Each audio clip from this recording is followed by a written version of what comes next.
Welcome to my channel. This is a lecture of English grammar. This is very basic lecture. ये सिर्फ एक basic lecture है जहाँ पर हम सिर्फ ये पढ़ने वाले हैं कि ए और एन, जब हमारे पास ए वर्ड ऑलरेडी प्रेजेंट था तो हमें एन की नीड क्या पड़ी. जब दोनों का मीनिंग सेम होता है, हम वोवल और कॉन्सोनेंट के लिए इन्हें अलग अलग क्यों यूज़ करते हैं. इन सब के पीछे कंसेप्चुअल रीज़न होता है. आज हम सिर्फ वही डिस्कस करेंगे. बहुत छोटी सी वीडियो रहने वाली है, स्मॉल टॉपिक है, सिर्फ अंडरस्टैंडिंग बेस्ड है कि आपको समझ आना चाहिए कि कंसेप्ट होता है हर चीज़ के पीछे. इंग्लिश भी मैथमेटिक्स की तरह लॉजिकली चलती है, हर चीज़ समझी जाती है, ना कि रटा जाता है. क्रैमिंग सिस्टम नहीं होता. देखिए होता क्या है. इंग्लिश जो है वो एक लैंग्वेज है. और लैंग्वेज कैसे बनी. साउंड. हम पहले बोलते थे, कुछ ना कुछ साउंड अनाउंस करते थे. साउंड को हमने रिटन फॉर्म में कुछ साइन सिंबल दे दिए जिन्हें हम लेटर कहते हैं. आज A to Z 26 लेटर्स हैं हमारे पास. अल्फ़ाबेट्स भी इन्हें कहा जाता है. नेक्स्ट जो होता है ना, देखिए लेटर्स में भी आपने पढ़ा होगा कि वोवल और कॉन्सोनेंट होते हैं. वोवल साउंड होती है और कॉन्सोनेंट होते हैं. वोवल तो क्या होते हैं, A E I O U. आपने सुने हैं सिर्फ 5 वोवल. लेकिन आप जब बहुत सारे वर्डिंग लिखते हैं, जैसे आवर लिखते हैं HOUR, घंटा जिसे कहा जाता है, HOUR टाइमिंग के लिए जो यूज़ होता है, HOUR आवर. देखिए इसमें वैसे तो आपको क्या दिख रहा है, एच, जो कि कॉन्सोनेंट है, लेकिन इसकी साउंड क्या है, वोवल साउंड है. आवर आँख ही आती है जो कि एक वोवल है. इसीलिए हमने साउंड को इस टाइप से डिवाइड किया है. एक्चुअल में साउंड 44 टाइप्स की होती हैं. लेटर्स होते हैं 26, जिसमें से 5 तो हैं वोवल्स और बाकी है कॉन्सोनेंट 21. लेकिन साउंड होती है 44 टाइप्स की, जिसमें से 20 तो होती है वोवल साउंड.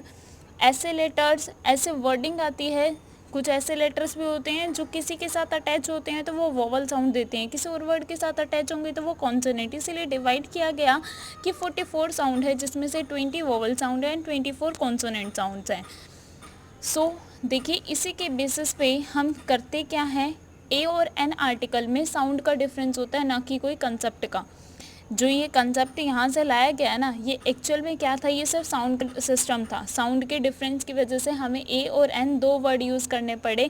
इस पे कोई कंसेप्ट का रीज़न नहीं था एक्चुअल में. ये नहीं है जैसे बाकी चीज़ें हम समझते हैं कि टू को, जैसे हमने फर्स्ट वीडियो में डिस्कस किया, प्रीवियस वीडियो में, कि टू कहाँ पर हमें यूज़ करना चाहिए. वो जिस वर्ड के साथ आएगा वो उसी को प्रेफर करेगा, उसी को एम्फेसाइज कर देता है, बढ़ा देता है.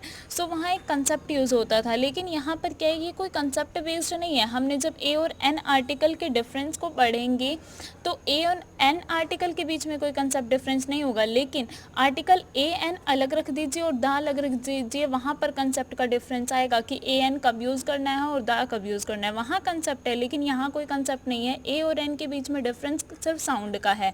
देखिए होता क्या है, कोई पर्सन के हमारे नेक में होता है वोकल कॉर्ड. वोकल कॉर्ड क्या काम करती है, एक ब्लैडर होता है जो कि एयर को एडजस्ट करती है.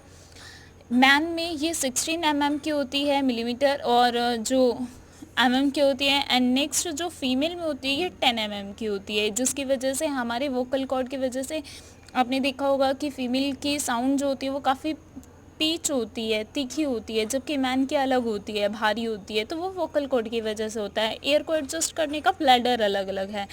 देखिए यहाँ हुआ क्या, आर्टिकल ए जो था ये एक वोवल साउंड देता है.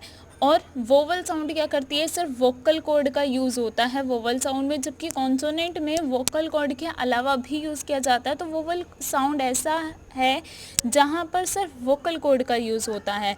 जैसे एग्जांपल से हम इस बात को समझेंगे कि ए और एन का कैसे यूज़ किया जाता है. देखिए, we have a hour to do this work. अगर मैं ये कहती हूँ कि मैंने आवर के आगे ए लगाया, we have a hour to do this work. अब देखिए आ आर, बिकॉज आवर नहीं पढ़ा जाता है, इसे रीड किया गया जाता है आर. आर इकट्ठा बोलते हुए काफ़ी दिक्कत आती है. तो ये क्या था, आ जो एक वोवल साउंड है, दोनों को एक साथ, दो वोवल साउंड को एक साथ बोलना पॉसिबल नहीं था. इसीलिए हमने एक कंसेप्ट बनाया जो हम करते हैं कि दो वोवल्स एक साथ आ ही नहीं सकते, बिकॉज उनको बोला नहीं जाता. यही सिर्फ साउंड का डिफरेंस है, ना कि कंसेप्ट का डिफरेंस है. इनको बोलना पॉसिबल ही नहीं था. इसीलिए हमने क्या किया, आवर के आगे हम ए नहीं लगाते, हम क्या लगाते हैं, एन लगाते हैं। सो यहाँ से हमने रूल निकाला था कि हमें ए किसके आगे लगाना है एंड एन किसके आगे लगाना है। वो हमें कैसे पता लगता है, उसकी साउंड के बेसिस पे। जहाँ हमें ह्यूमन बीइंग क्या है, इजीनेस आता है। जहाँ हमें लगा ना कि हमें दिक्कत हो रही है बोलते हुए, आ आर इकट्ठा बोलने में वो दिक्कत आ रही है, तो इसी वजह से हमने न्यू वर्ड इंट्रोड्यूस किया एन। मीनिंग सेम है ए और एन का, तो वहाँ पर इंट्रोडक्शन हुआ, इसीलिए हम यूज़ करते हैं ए और एन को डिफरेंटली कि वोवल साउंड के केस में आपको क्या करना है, कॉन्सोनेंट के केस में क्या करना है। सो आई होप कि आप लोगों को ये वीडियो अच्छा लगा होगा। ये सिर्फ बेसिक सा था। Thank you very much and have a nice day.